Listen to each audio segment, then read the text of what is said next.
그리고 지금 현재 여당인 새천년 민주당은 너무 썩었다. 그러면서 새로운 정당을 차려야겠다. 그러면서 새로운 정당을 하나 차립니다. 그게 바로 열린우리당입니다. 권력으로 읽는 세계사 2. 자, 저번 시간에 노무현 정부 들어서자마자 노무현 대통령이 너무나 강한 개혁 성향, 강력한 개혁 성향. 그래서 원래 여당이었던 새천년 민주당에게도 버림을 받게 되는 그런 갈등이 있었다는 거죠. 그죠? 그래서 실제로 새천년 민주당이 뭐라고까지 얘기했다 그랬어? 노무현 대통령은 배신과 분열의 대통령이다. 노무현이라는 인물을 대통령으로 만들어서 죄송하다라고까지 사과까지 했다고 했습니다. 그죠? 그래서 노무현 대통령이 정권 시작하자마자 여당인 새천년 민주당과 트러블이 있었다. 결국에 이제 노무현 정부와 결을 같이 하던 이 새천년 민주당에 포함되어 있던 여당 의원들 몇 명과 그리고 다른 당에 있던 개혁 성향을 가진 사람들도 다 같이 힘을 합해서 우리 새로운 정당 한번 차려보자. 그래가지고 만들어진 당이 뭐다? 열린우리당이다.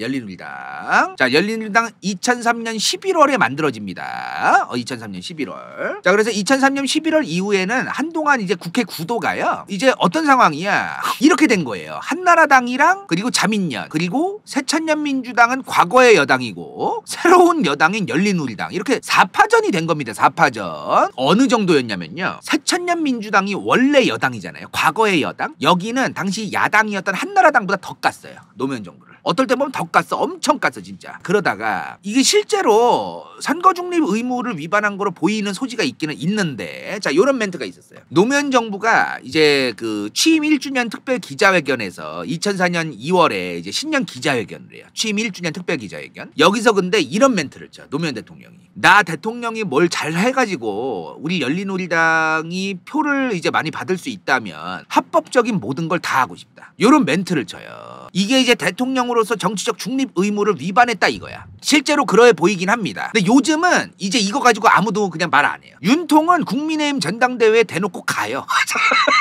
대놓고 가. 근데도 이제 뭐라고 안 해요. 그냥 이게 정치적 중립 의무 위반이 이제는 별로 신경을 안 써 사람들이. 그러니까 정치적 중립 의무 위반이긴 한데 이거에 대해서 너무 막 그렇게 난리치지는 않는 분위기가 됐어요. 이제 우리나라 이제 정치 문화상. 자, 아무튼 간에 노무현 대통령이 이제 요런 멘트를 치니까 이 문제가 뭐냐면은 2004년 2월에 이 멘트를 치신 거야. 2월 말에. 근데 4월 달에 17대 국회의원 선거가 있었어요. 그러니까 노무현 대통령이 이 멘트 치고 2달 뒤쯤에 한 달 반 뒤야 사실상. 그때 다음 국회의원 선거가 예정되어 있던 거예요. 그때 새천년 민주당이 무슨 생각을 했겠어? 지금 노무현 대통령이 원래 여당이 우리 새천년 민주당을 오히려 대놓고 공격을 한다. 이러다가 우리 진짜로 다음 총선에서 개박살 나는 거 아니냐. 얘네들도 급한 거야 지금 새천년 민주당도. 당시에 새천년 민주당의 당대표가 누구였냐면은 조순영 의원이었어요. 그 야인시대의 그 조병옥 박사 나오죠? 그 조병옥 박사 아들이야. 조순영 의원이 당시 새천년 민주당 당대표였어요. 이 양반이 노무현 대통령이 정치적 중립 의무를 위반했다고 선거에 개입했다면서 탄핵을 해야 된다고 얘기하기 시작합니다. 당시에 근데 한편으로 뭐 이 양반들이 탄핵을 한 게 잘했다 못했다를 얘기하는 건 아닌데 이 새천년 민주당의 입장이 진짜 떼긴 됐어요. 원래 새천년 민주당이 당시에 이런 상황인 거야. 원래는 여당으로서 노무현 대통령을 왜 만든 거야? 노무현 대통령이 당선이 되면은 자기들도 다음 선거에서 당선될 가능성이 높아지고 자기 당의 인지도가 올라지고 이런 것 때문에 사실 노무현 대통령 당선을 위해서 노력을 한 거란 말이야. 이 양반들도. 근데 그리고 나서 이제 여당으로서 장관이라던가 이런 것도 한 자리씩 받고 정권을 잡은 노무현 대통령과 함께 자기들도 이제 상부상조고 이런 게 될 줄 알았는데 그런 게 뭐가 있냐는 거야. 아무것도 없던 거야. 장밋빛 미래를 그렸는데 노무현 정부가 자기들을 도와주기는커녕 갈등은 계속되고 오히려 다음 총선 앞두고 이제 자기들 X되게 생기니까 환장하겠는 거야 자기들이. 그래가지고 이제 진짜 새되게 생긴 거예요. 새천년 민주당이 여당이 아닌 게 되어서 열린우리당 이 당시 창당을 이제 새로 한 열린우리당의 지지율은 점점 올라가는 느낌인데 새천년 민주당은 자꾸 떡락을 하는 거야. 그래서 원래 여당 과거의 여당이었던 새천년 민주당에서 노무현 대통령 탄핵을 먼저 시켜야 된다고 얘기합니다. 한나라당이 먼저 얘기했던 게 아니에요. 당시 새천년 민주당에서 노 대통령 탄핵을 하자. 이때 한나라당이 뭐라고 얘기하냐면 우리도 검토해보겠다. 처음에 얘기한 게 아닌 거야. 우리도 검토해보겠다. 이렇게 얘기를 해요. 당시 의석이 어느 상황이었냐면은 요런 상황이었어요. 그 외 열어 없어. 자민련도 포함해서 2004년 4월에 새로운 국회의원 선거 직전에 노무현 대통령을 탄핵하자는 얘기가 이미 나온 거 아니에요. 미리. 이때 당시 의석이 한나라당이 143, 새천년 민주당 62, 열린우리당은 47석밖에 안 됐어요. 지금 보면은 한나라당이랑 새천년 민주당 둘이서만 합해도 몇 석이에요 지금? 205석입니다. 이번에 윤통 탄핵할 때 보셨죠? 대통령 탄핵 국회에서 가결되려면 몇 석 필요해요? 3분의 2가 필요합니다. 그죠? 근데 당시 국회의원 전체 의석수가 300석이 아니었어요. 273석이었어. 원래 전체 국회의원이 273석인데 2명이 이제 선거법 위반이나 뭐로 이제 국회의원 배지 2명 날아가가지고 전체 국회의원이 271석이었어요. 271석의 3분의 2가 몇입니까? 180.6석입니다. 3분의 2 180.6석만 넘으면 탄핵이 되는 거예요. 당시에. 근데 지금 한나라당이랑 새천년민주당 둘만 합해도 205석인 거야. 그 빼박으로 탄핵안이 가결될 상황이 있던 거예요. 당시에. 자, 그렇게 새천년민주당이 이제 자기들 총선에서 작살낼까봐 노무현 정부를 무너뜨려야겠다. 노무현 정부 박살내고 이제 탄핵시키고 새로운 대선. 그러니까 얘네들 계산은 그랬던 거야. 탄핵시키고 일단 총선에서 이기고 다음 조기 대선까지 가보자. 요런 거지. 대통령을 아예 갈아엎어야겠다. 안 그러면 우리들 새천년민주당 국회의원들 지금 정권 내내 지금 노무현 정권 내내 작살난다 이거. 이런 계산을 했던 거야. 한나라당 입장에서도 나쁠 게 없고. 그런 게 있었던 거죠. 나이가 많은 분들이 많았어요. 이때 국회의원들 평균 나이가 60이 넘고 막 그래서 엄청 나이 많았거든요. 저때 국회의원들. 그래서 이제 얼마나 많은 사람들이 굉장히 많은 그 국가의 국민들이 젊은이들이 교육 수준이 올라갔고 대학 졸업자도 늘어났고 세상 물정도 많이 알고 인터넷도 할 줄 알고 이런 세대들이 얼마나 많아진지 몰랐던 겁니다. 이 정치인들이 당시에 고여가지고 그걸 판단을 못한 거예요. 자, 그래서 역풍이 붑니다. 노무현 대통령 탄핵소추안이 가결이 돼요. 3월 12일에. 자, 이제 한 달 뒤에 4월 달에는 17대 국회의원 선거가 기다리고 있었다고 했습니다. 노무현 대통령 탄핵소추안이 몇 달이 걸렸잖아요. 그러니까 노무현 대통령이 탄핵이 실제로 기각이 될지 아니면 실제로 탄핵이 파면이 될지 안 될지 모르는 상황에서 17대 국회의원 선거가 이제 진행이 된 거예요. 결과가 어떻게 나왔어요? 새천년민주당 9석 받고 개박살납니다. 민주노동당보다 더 적었어. 민주노동당이 10석인데 새천년민주당이 9석을 받아요. 그 개박살난 거야 진짜로. 완전히 박살난 거야 저때. 열린우리당이 이때는 이제 의석수가 올라가요. 또 이때 한나라당이랑 그 새천년민주당이 서로 때 쇼 붙여가지고 국회의원 의석수를 299석으로 늘려요. 또 이때. 그래가지고 국회의원 의석수는 늘리고 자기들 자리는 더 이제 차지할 생각을 했겠지 이제. 근데 열린우리당이 152석을 얻은 거예요. 299석 중에 과반이 150석 아닙니까? 저거 299석이니까 전체 의석이. 여기서 과반을 얻은 거야 열린우리당이. 이 총선 결과가 나오고 나서 중간에 또 뭐가 있었어? 굉장히 많은 국민들이 저 총선과 플러스 촛불 집회를 하죠. 대통령 탄핵 반대 집회, 노무현 대통령 탄핵 반대 집회를 합니다 이때. 자, 그리고 나서 실제로 이제 한 달 뒤에 5월 달에 5월 14일에 헌법재판소에서 노무현 대통령 탄핵이 기각이 돼요. 탄핵이 아니라는 거죠. 자, 그렇게 대한민국 헌정사상 최초의 탄핵 심판, 최초의 탄핵 심판이 이렇게 끝이 났었습니다. 자, 이때까지만 해도요 열린우리당이 과반이고 노무현 정부는 이제 그 여당인 열린우리당이 과반이 됐으니. 마음껏 노무현 정부가 원하는 대로 정치를 할 수 있을 줄 알았는데 바로 1년 뒤에 재보궐선거가 치러집니다. 이때 열린우리당에서도 선거법 위반하고 별짓거리 다 한 사람들이 의원직 많이 날아갔어요. 의원직 날아간 사람들은 그 다음에 재보궐선거라는 걸 해가지고 새로 뽑죠. 재보궐선거 결과입니다. 이게 비교가 되세요 지금? 원래 열린우리당이 152석이었어. 146석이 됩니다. 한나라당은 121석이었는데 125석이 돼요. 지금 새천년민주당은 9석이었는데 그대로 9석입니다. 민주노동당도 마찬가지고 자민령은 3석에서 4석이었는데 3석 돼요. 무소속이 3석 늘어나. 그러니까 열린우리당에서 의석이 많이 빠져요 이때. 너무 아무나 공천해가지고 한 건지 모르겠는데 아무튼간에 저렇게 이제 결과가 나옵니다. 열린우리당이 여기서 이제 과반을 잃어요. 여소야대가 된 거야 이제. 여당이 과반이 안 되고 야당들이 더 이제 그 의석수가 많아지는. 여소야대 되자마자 한나라당이 벼르다가 노무현 정부 국방부 장관 해임해야 된다. 그런 거 이제 제출하기 시작합니다. 계속해서 이제 압박이 시작돼요. 노무현 정부에 대한. 그러니까 이제 노무현 정부가 갑자기 이런 소리를 해요. 연정 카드를 꺼냅니다. 저는 이거 그 노무현 정부의 그 국가를 좀 사랑하고 정말 국가의 국정 운영을 위한 진정성이 좀 있었다고 저는 보는 편인데 아니라고 보실 분들은 아니라고 보셔도 되고요. 연립정부 구상을 이제 꺼냅니다. 카드를. 그러니까 솔직하게 얘기를 해요. 노무현 대통령이 당시에 뭐라고 얘기하냐면은 이번 재보궐선거 결과로 여소야대 여당인 열린우리당이 이제 그 과반이 안 되고 야당의 의석이 더 많아지는 이런 결과가 나왔다. 여소야대 전국에서는 사실 대통령의 국정 운영이 원활하게 돌아가질 못한다. 실제로 그렇죠. 야당과 그래서 연정을 그럼 추진하겠다. 함께 내각을 구성하고 함께 국정을 운영할 수 있는 그런 방안을 추진하겠다. 이거를 얘기하자마자 어떻게 된지 아세요? 여론이 더 안 좋아집니다. 뭐가 안 좋아졌냐면은 당시 열린우리당 이 사람들이 어떤 생각을 했을 것 같아? 노무현 정부가 연정한다고 하니까 열린우리당 뽑아줬던 사람들 젊은 사람들 당시 이제 20대 30대 40대지 이 양반들이 뭐라고 얘기했었을 것 같아요? 나는 한나라당 미운데 왜 쟤네들이랑 같이 정치를 해? 니네 혼자 해. 근데 왜 쟤네랑 함께 하려고 짜증나. 이런 여론이 생겨요. 그러니까 정치를 할 때 과반이 안 되고 그러면은 여야가 함께 이제 할 수밖에 없는 게 있는데 그거에 대해 너무너무 무지했던 거야 국민들이. 답도 없었어요 진짜로. 개판이었어 나라가. 대학 나오고 이제 좀 이제 의식 수준도 올라가고 시민의식도 올라갔다 싶었는데 전혀 그런 게 아니었던 거예요. 지금도 그럴 거야 내 생각에는. 지금도 저 연정의 의미가 뭐고 그런 거를 전혀 모를 거야 아마 내 생각에는. 아니 나는 한나라당 밉고 나는 이제 우리 열린우리당만 이뻐가지고 뽑아줬는데 왜 쟤네랑 같이 힘을 합치려고 해? 나는 정의로운 열린우리당을 뽑은 노무현정부라는 개혁 성향이 강한 이 개혁의 아이콘 노무현정부를 이뻐하고 개혁 성향의 열린우리당을 좋아하는 사람으로 남고 싶은데 왜 내가 미워하는 쟤네랑 함께 하려고 하느냐. 이지랄병이 난 거예요 당시 분위기가. 국민 수준 다 드러난 거지 그때. 그러니까 국민들이 뭔가 정치를 할 때 여당과 야당이 함께 무언가 쇼부도 치고 이런 거래도 하고 이런 협의도 하고 이럴 수밖에 없는 게 너무너무 적응이 안 되어 있던 거예요 당시에. 게다가 노무현 정부가 적이 얼마나 많습니까? 조선중앙동아 같은 언론사랑도 사이가 안 좋았어요. 원래 여당이었던 그 새천년 민주당이랑도 사이가 안 좋았어요. 열린우리당이라는 당이 이제 과반을 처음 차지했었지만 재보궐선거에서 다 나가게 된 거야 저기서. 재보궐선거 터지고 그 노무현 정부가 게다가 개혁의 아이콘이다 보니까 열린우리당 내부에 있는 사람이 비리가 있거나 선거법 위반을 해가지고 이제 의원직 박살나거나 이랬을 때에 데미지가 더 큰 거예요. 한나라당에서 몇 명이 이제 선거법 위반했대. 그럼 그냥 넘어가는데 사람들이 열린우리당의 국회의원이 그 짓을 했다 그러면 너무 크게 작용하는 거야 그게. 개혁의 아이콘 투명하고 뭐 아주 깨끗한 정치한다더니 열린우리당에서 이번에 뭐 선거법 위반한 사람 몇 명 나왔다. 이런 식으로 언론 보도가 막 대대적으로 일어나고 너무 크게 이제 더 작용하게 되는 그런 분위기가 있었던 거예요. 지금이나 예나 달라진 게 없어요 솔직한 얘기로. 이 정치 문화가 저 때보다 더 안 좋아 내가 볼 때 지금. 팬덤 정치가 더 심각하고 내 정당만 이쁘고 쟤네들이랑 협의하고 이런 것도 싫어. 무조건 내 정당만 이뻐. 이런 어떤 그 복수의 정치, 대결 정치, 뭔가 복수를 해야 되고 뭔가 정치 보복을 했으면 좋겠고 이런 성향을 가진 사람들이 유권자에 너무 많으니까 정치꾼들도 뽑히는 인간들이 다 그런 인간들밖에 없는 거예요.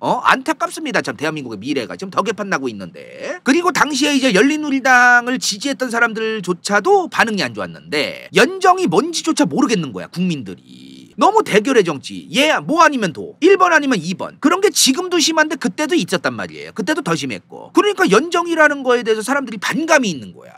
아니 우리는 너를 뽑았는데 네가 이 안에서 네가 알아서 열심히 하면 되지 왜 갑자기 쟤네랑 같이 하려고 그래? 이런 여론도 생기고. 한나라당 입장에서는 당시에 연정을 받아줄 이유가 없었던 게 본인들이 연정 안 받아주고 계속해서 노무현 정부에 대해서 공격하고 네거티브만 하면은 자기들한테 이득이고 노무현 정부가 뭘 잘 하려고 해도 그걸 계속 막기만 해도 어차피 국민들이 개돼지니까 노무현 정부가 못했구나라고 판단할 텐데 뭐하러 연정을 해서 노무현 정부가 잘 되는 꼴을 만들어주느냐.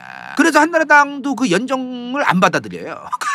해줄 이유가 없었던 거야 당시에. 그러니까 윤석열 정부 들어서서 더불어민주당이 윤석열 정부에 했던 짓거리를 똑같이 했어요 한나라당이 당시에. 똑같이 했었어 솔직히. 내가 볼 땐 똑같아 지금. 근데 윤석열 정부는 더 문제가 있는 게 더불어민주당이랑 연정을 하거나 어떤 쇼부를 칠 생각조차 너무너무 안 하고. 그러니까 노무현 정부 같진 않지 윤석열 정부가. 본인들이 의석수가 얼마 안 되면 당연히 야당하고 협의를 하려고 해야 되는데 윤석열 정부는 그거조차도 안 하려고 그랬고 더불어민주당은 그거조차 해주는 척만 하고서 일부러 더 안 되게 하고. 똑같아요 내가 볼 때. 자 그리고 노무현 정부 때 여러 가지 일이 많았어요 사실은. 노무현 정부 시작부터 어떤 국가였어 대한민국이? 반미정서 끝판왕이었습니다. 반미정서 끝판왕이었어요. 김대중 정부 말부터 노무현 정부 이제 들어설 때까지 그 기간 동안 전 국민적인 반미정서가 끝판왕이었어요 일단은. 근데 이때 노무현 정부가 이라크 파병을 결정한 겁니다. 미국이 이라크에 한국 군대를 보내주길 바랐는데 그걸 결정한 거예요 노무현 정부가. 이라크전 파병을. 노무현 정부 때 젊은 20, 30대 지금 딱 40, 50대거든요. 이 양반들이 이제 넓게 보면은 60년대생 후반부터 80년대생 초반인데 좁게 보면 딱 70년대생이에요. 이 세대들은 반미 감정이 머리에 그냥 당연하게 있는 세대였어요 당시에. 지금은 이제 세월이 흘러서 덜할지도 모르겠는데 그 영향을 굉장히 크게 받은 세대입니다 70년대생들이. 물론 그 이유는 있었어요. 반미 감정이 생긴 이유가 뭐가 있었어. 일단은 쇼트트랙 그 올림픽이었나요? 거기서 미국의 안토노노 선수가 우리나라 김동성 선수 를 상대로 헐리우드 액션 생쇼를 해가지고 원래 김동성 선수가 금메달인데 저기서 실격패를 해요.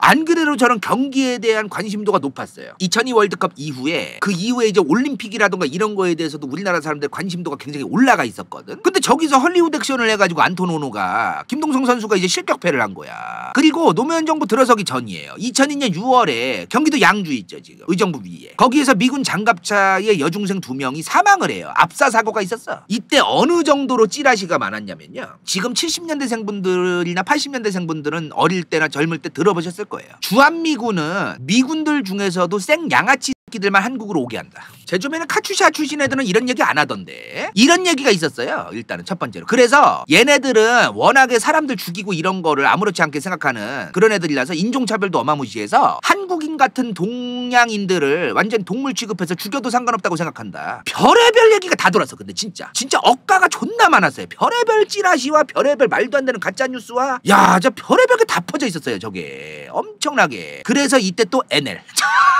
내셔널 리브럴 이제 통진당이나 이제 이석기 씨 아니면 이정희 씨 같은 분들이 이제 NL에 포함되어 있었다고 봐요. 제 주장이 아니라. 이 NL들 반미 감정이 좀 강하고 이제 북한과의 통일이라던가 이런 게 좀 중요하고 그리고 이 NL에 포함되어 있는 사람들의 마인드가 뭐가 있냐면은 자주적이고 제대로 된 어떤 그 독립. 우리나라가 과거 일제강점기에서 독립이 됐는데 다시 미국이 식민 지배하고 있다. 말로는 우리나라에 외교가 있고 막 이렇다고 얘기하지만 봐봐라. 미국이 원하는 대로 우리가 다 해줘야 된다. 노무현 정부도 결국 이라크전 파병하는 거 봐라. 이런 얘기를 하는 거예요. 국제정치에서 있는 힘의 논리를 전혀 이해하지 못하는 힘이 센 국가가 약소국한테 이래라 저래라 할 수밖에 없는 현실 이런 거를 전혀 이해 못하고 어찌되었든 독립해야 된다. 우리가 미국이랑 쌩을 닦아가지고 경제위기가 생길지언정 자존심을 지키고 쌩 까야 된다. 여기까지 가는 사람들이야. 그런 생각을 좀 가진 양반들이에요. 얼마나 설쳤겠어. 이 반미 정서가 그득그득하니까 NL 세력들이 또 다시 활동을 시작해요. NL들이. 엄청나게 살찌기 시작해. 근데 이런 상황에서 노무현 정부가 이라크에 파병한다고 결정을 하니까 얼마나 난리가 났겠습니까? 솔직한 얘기로. 그리고 저거만 있던 거 아니잖아. 한미 FTA 협상도 MB 때 결정이 났을 뿐이지 실제 처음 시작했던 건 노무현 정부란 말이에요. 그러니까 한국이 오랫동안 이 한미 FTA라고 하는 거는 사실 이견이 좀 있기가 어렵다고 저는 생각하는데 개인적으로. 한미 FTA를 반대할 수 있나요 정말로? 나도 반대하고 싶어 심정적으로는. 한미 FTA를 안 했으면 좋겠어. 근데 한미 FTA를 안 하면은 또 문제가 뭐냐면은 우리나라만 유리하게 무역을 계속해서 하겠다는 건데 그걸 미국이나 다른 나라들이 용인해 줄 리가 없어요 사실은.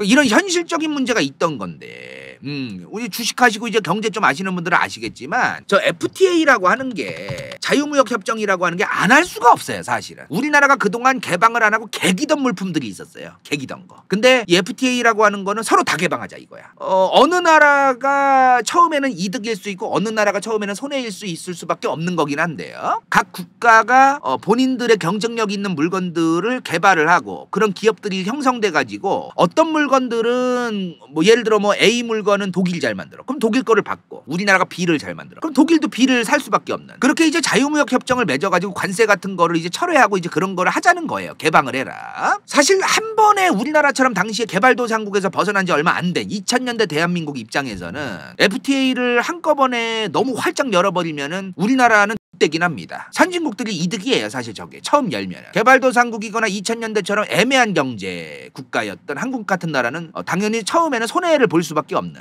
그래서 FTA 협정을 할 때 처음부터 개방을 하는 게 아니에요. 일단은 관세를 뭐 몇백 % 최대 농산물 같은 거는 관세를 부과해서라도 수입을 받아라. 수입을 아예 안 받던 물건들이 있단 말이야. 아예 금지했던 거. 그거들조차도 일단 관세를 부과해서라도 수입을 받아라 이거야. 처음에는. 이제 시간이 지나면 지날수록 이제 관세를 줄여나가고 이제 그렇게 이제 하는 내용이 포함되어 있는데 노무현 정부가 이제 한미 FTA를 추진할 수밖에 없는 타이밍이 온 겁니다. 미국이 요구를 하니까요. 근데 저거를 만약에 노무현 정부가 안 했다. 안 했으면 제 생각에 현기 지금 부도났습니다.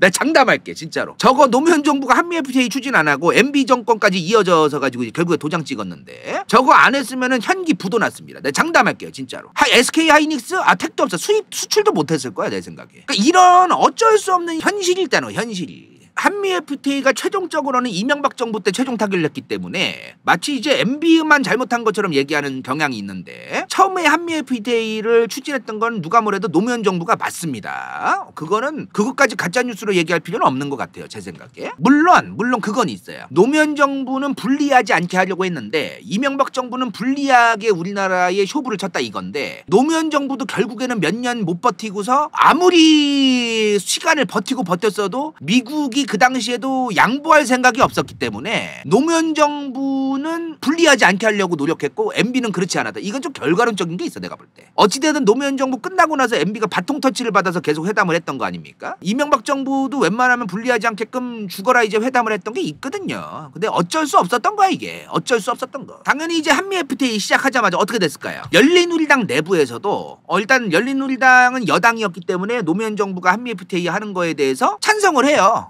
열린우리당이 반대했을 것 같죠. 처음에 찬성합니다. 할 수밖에 없다. 다만 우리나라에 불리하지 않게 하겠습니다 라고 이제 주댕이만 털었지.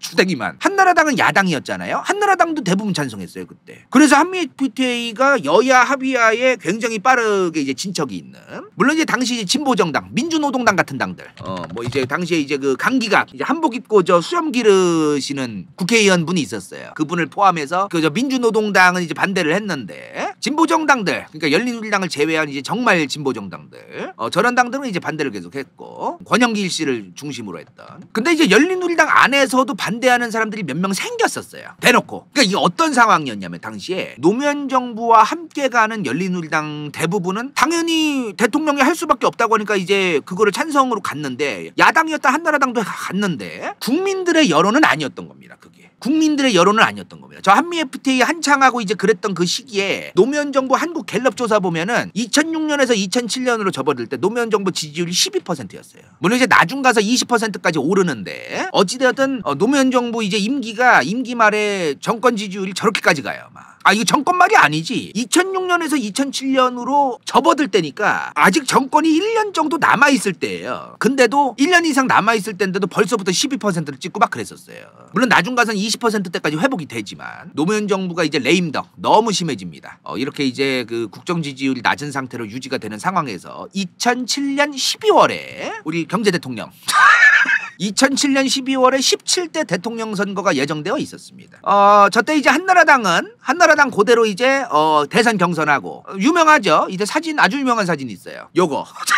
웃는 게 아니야. 요때 이제 사이 진짜 더러웠는데 둘이서. 한나라당과 한나라당대로 이제 박근혜 후보와 이명박 후보로 나뉘어가지고 서로 다 나와요. 다 나와. 이때 다스, BBK, 도곡동 땅 투기 의혹, 최순실 씨 아버지 최태민 씨 등등 저때 다 나와. 이 경선 과정에서 MB랑 박근혜 후보 쪽 캠프 쪽에서 서로 다 얘기한 거예요 저게. 그래가지고 난리도 아니었는데 저때. 왜냐하면 노무현 정부가 지지율이 워낙 안 좋았기 때문에 한나라당에서 대선 후보만 되면 무조건 대통령 된다야 이게. 그러니까 미친 듯이 했던 거예요 저때. 그 당시 이제 한편 이제 열린우리당 쪼개지고 합해지고 난리도 아니었습니다. 자, 우선 2007년 5월에 배우 최명길 씨 남편 알죠? 옛날에 저 KBS 드라마 그 명성황후 주연하셨던, 명성황후 역할했던 최명길 씨 남편 김한길 씨입니다. 이 양반이 일단은 열린우리당에서 국회의원 여러 명 끌고 나가서 중도개혁 통합신당이라는 걸 만들어요. 중도개혁 통합신당. 일단 요거를 만들어. 그리고 뭐 나중 가서 이제 그 새천년 민주당 국회의원 몇 명 남지도 않은 그 새천년 민주당이 이제 여기랑 합당을 해요. 합당을 해서 이제 중도통합 민주당이라는 걸 만듭니다. 중도통합 민주당. 그리고 나중에 이제 당을 또 담백하게 민주당으로 바꿔요. 근데 한편 열린우리당도 우리도 간판가리 한번 하자. 그래서 간판가리에서 대통합 민주신당이라는 걸 만들어요. 근데 갑자기 이 중도통합 민주당 얘네가 대통합 민주신당 만들었네. 일단 들어가자 해가지고 다시 모여. 그러니까 헤쳐 모여. 열린우리당에서 탈당해서 이 중도통합 민주당을 만들더니 나중에 다시 들어가요. 그대로. 이게 뭐야 이게. 나갔다가 다시 들어가. 난리도 아니었어. 이게 복잡했던 거야. 당시에 개판이었던 거야. 이 대통합 민주신당이 이제 만들어지고 대선 후보가 누구였어요? 정동영 씨였어. 자, 이제 대통합 민주신당에선 대선 후보가 정동영 씨가 됐지만 한나라당에서는 한 명만 뽑아야 되잖아요. 근데 이 둘이서 다스와 BBK 그리고 최순실 씨의 아버지 최태민 씨 얘기까지 하면서 모든 걸 들추면서 이게 다 거짓말인 거 아시죠? 하는 어록도 나오고 정말 별의별 어록이 나왔던 한나라당의 경선 씹어졌습니다. 요런 이제 엄청난 그 어록이 남발하는 그 한나라당의 경선을 통해서 최종 후보로 MB가 이명박 후보가 한나라당의 대선 후보가 됩니다. 대선은 12월이죠 원래. 요새는 이제 3월 달에 하는데 모르지 또 이번에 이제 윤통 탄핵되면 또 어떻게 될지. 원래는 이제 12월 달에 항상 대선을 치렀었어요. 2007년 12월에 이제 대통령 선거를 앞두고 있는데 갑자기 2007년 11월 7일에 대선 한 달 앞둔 겁니다. 갑자기 이회창 씨가 등장합니다. 갑자기 이회창 씨가 등장해요. 그러더니 내가 대선 출마를 또 하겠다. 이때 12번으로 나가. 12번. 야, 대단합니다. 대단해 진짜. 대단합니다. 12번으로 나가. 12번. 근데 진짜 거물은 거물이야. 정치 거물은 거물이야. 무소속으로 나갔잖아요. 무소속. 여기 보면 무소속 이회창이잖아. 근데 15%를 빨아요. 야, 대단합니다 진짜. 거물은 거물이야. MB가 1100만 표를 얻거든요. 정동영 후보가 617만 표 얻고 이회창 씨 나가자마자 355만 표 빨아요. 대선 한 달 전에 대선 나가겠다도 선포하고 선거 유세 한 달 정도 하고 나서 표 받은 게 15%야. 전체 국민의. 전체 유권자의. 엄청납니다 진짜. 거물은 거물이에요 역시. 자 근데 이때는 이제 워낙에 이명박 대세론이었기 때문에 무조건 이명박이 될 수밖에 없다. 꼼꼼한 경제 대통령. 우리의 이제 그 실천하는 경제 대통령. 재테크의 달인. MB가 이제 당선이 됐는데 MB가 2008년 11월에 당선되고 나서 그 LA 동포간담회 때 지금이 주식을 사야 할 때다. 지금이 주식을 사야 할 때다. 역시 경제 대통령, 재테크의 달인. 이제 2008 미국발 금융위기 있을 때 아닙니까? 지금이 주식을 사야 할 때다. 씹어졌습니다. MB가 대통령 당선되고 임기 시작한 게 언제예요? 일단은 2007년 12월에 MB가 당선됐어. 그리고 2008년 2월부터 이제 임기가 시작됐어요. 근데 2008년 4월에 18대 국회의원 선거가 예정되어 있었습니다. 18대 국회의원 선거. 쫘라락인 거야 지금. 굉장히 좀 정치적인 그 사건 이슈가 좀 많을 때죠. 대통합민주신당 정동영 후보를 대선 후보로 내세웠던 대통합민주신당. 원래 열린우리당 아닙니까? 이 당이 이제 통합민주당으로 이름을 바꿉니다. 간판가리를 많이 해요.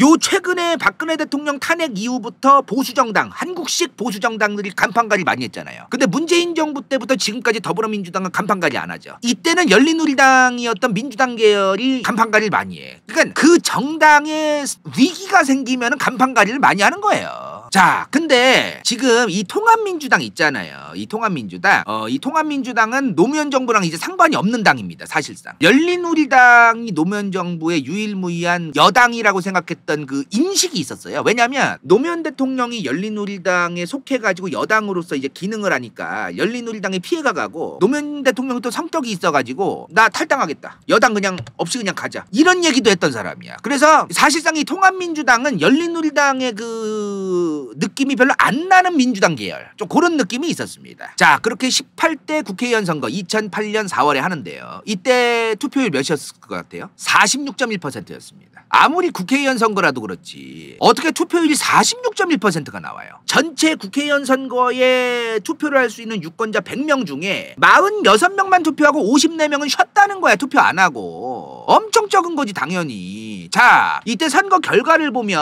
한나라당이 이제 과반을 차지해요. 153석이 되는데 통합민주당은 81석. 자유선진당. 자유선진당의 이회창 씨. 이회창 씨가 저 충남 사람이거든. 그래 충청 기반으로 해가지고 만든 당이야. 자유선진당. 그렇게 해가지고 이제 이렇게 선거 이제 결과가 나오는데 우선 이때 투표율이 46.1%였던 이유를 우리가 알아야 돼. 지금 2025년에 대한민국이 정말 중요한 내용입니다. 제 생각에 이거. 자, 2008년 4월 9일에 있었던 18대 국회의원 선거 투표율 46.1%. 정치 혐오와 정치 무관심이 역대급이었어요. 정치 혐오와 정치 무관심 역대급이었어. 어마무시하게 역대급이었어. 자, 일단은 한나라당에서 이명박 후보가 당선이 됐잖아요. 당선되고 나서 이제 그 몇 달 뒤에 이제 총선을 한 거 아닙니까? 국회의원 선거를. 당선되자마자 이미 그 한나라당의 경선 과정에서 나왔던 다스, BBK, 도곡동. 너무너무 시작부터 난리도 아닌 거야. 근데 그 당시에 그 열린우리당이 이제 통합민주당으로 당명 바꿨댔죠. 그 통합민주당이 지금 딱 더불어민주당이에요. 국가의 경제가 어렵고, 왜냐면 그때 저때 2008 금융위기까지 있었거든요. 그러면 경제가 어렵고 이런 거를 수습하고 이런 거에 대한 것도 하면서 공격도 해야지 네거티브만 존나 하는 거야. 진짜 네거티브만. 이런 걸 하는 거예요. 저때 분위기가 어땠냐면요. 이명박 대통령이 당선이 됐잖아요. 근데 지지율이 개떡락해요. 근데 MB의 지지율이 개떡락하면 반사이득으로 당시 민주당이 다수당이 돼야 되잖아. 그 이득을 못 봅니다. 오히려 선거 결과를 보면은 통합민주당 81석인데 무소속이 무려 26석입니다. 무소속이. 요즘에 간다요가 더불어민주당 지지자들 특히 더 정치병 걸린 사람들은 뭐 국민의힘이든 더불어민주당이든 어디든 있지만 오지게 까져 제가 요즘 더불어민주당 구판 열렸거든요 거의. 왜냐면은 더불어민주당은 지금 윤통이 똥을 쌌기 때문에 진짜 신나가지고 난리가 아니에요. 그래서 더 까는 거예요 제가. 자기들 잘났다고 옛날 홍위병들 마냥 지금 요즘에 더불어민주당 지지자들 이 집 저 집 안방 다 들쑤시고 다녀요 지금. 자기들이 정답이라는 식으로. 명분이 있거든. 윤통이 똥을 쌌으니까. 지금 선거 분위기가 이 2008년이랑 굉장히 비슷합니다. 저는 그렇게 봐요. MB가 이명박 대통령이 이명박 정권 시작하자마자 BBK고 뭐고 논란이 많으니까 통합민주당이 네거티브만 계속했거든요. 깎아내리고. 기존의 노무현 정부에 대한 큰 기대감을 했던 국민들이 그거를 보고 어떤 생각을 하냐면은 그냥 징글징글하다. 그냥 징글징글하다 니네. 다 꺼져 그냥. 투표장을 안 나가게 만듭니다. 오히려. 그래서 투표율이 46.1%밖에 안 나오고 한나라당이 다수당이 된 거예요. 저때.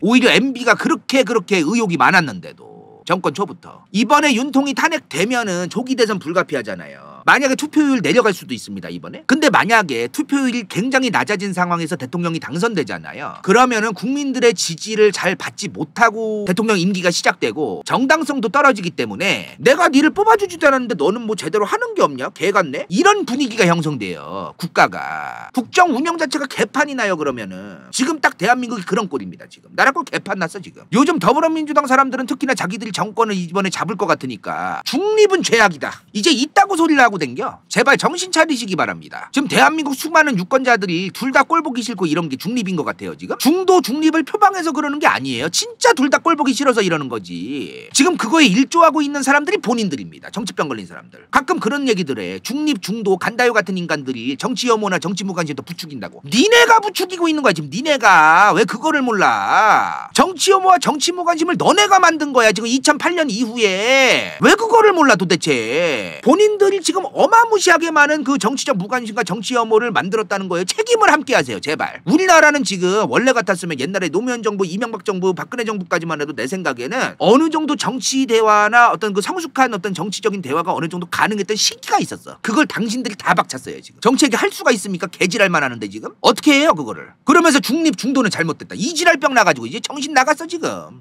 제정신입니까 진짜로 이게. 그럼에도 불구하고 제 생각에는 투표율이 낮아질지도 모르겠다라는 안타까운 예감이 드는데, 그럼에도 불구하고 다음 대선, 다음 조기 대선이 되든 윤통이 탄핵이 되든 안 되든 간에 투표율이 낮아지지 않았으면 좋겠어요. 간다요는 누군가를 뽑긴 뽑아야 돼요. 다만 그 뽑을 때 1번이든 2번이든 3번이든 4번이든 누구든지 알아서 뽑는데 저 정치꾼들이 얼마나 네거티브하고 얼마나 용인해줘서는 안 되는 짓거리를 하는지 그거를 알고 투표해야 됩니다. 1번을 뽑아도 돼요. 2번을 뽑아도 돼. 근데 저 인간들이 얼마나 추잡스러운 사람들인지를 알면서 울며 겨자 먹기로 뽑아야 되는 거야 지금.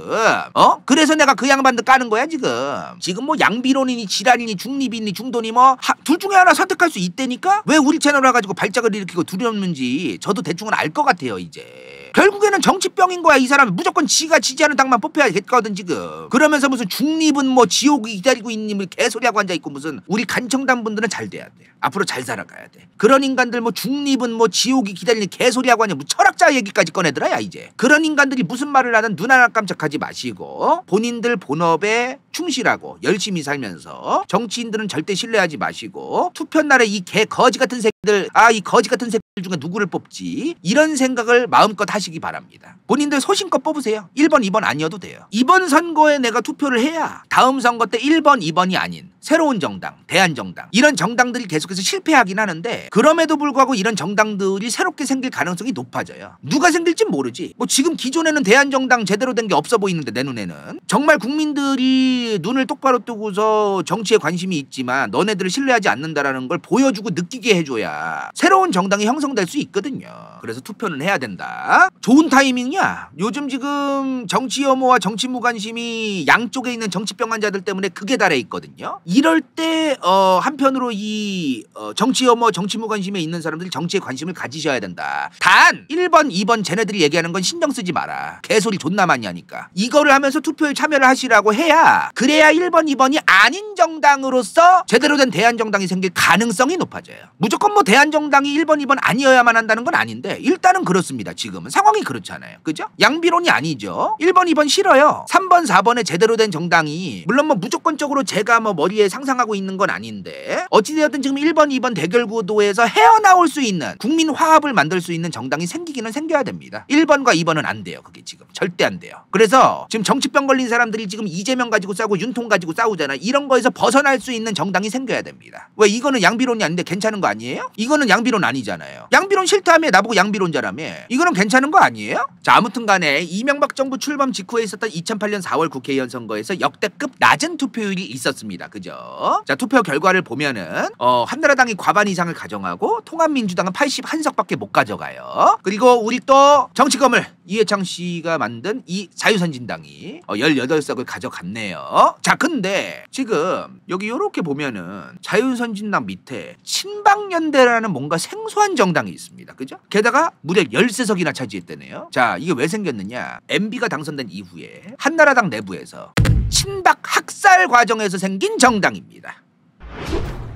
인생동반자, 정희, 반성형외과, 현이사랑, 간다요 후원자, 당근, 이카루스, 정유진, 한상희, 부추 vs 더 월드, 은빛마술사, 카루넨 갱다, 최영인, 배부른 다람쥐, 영민차, 러블리 이시, 김도우, 씨우필, 박미연.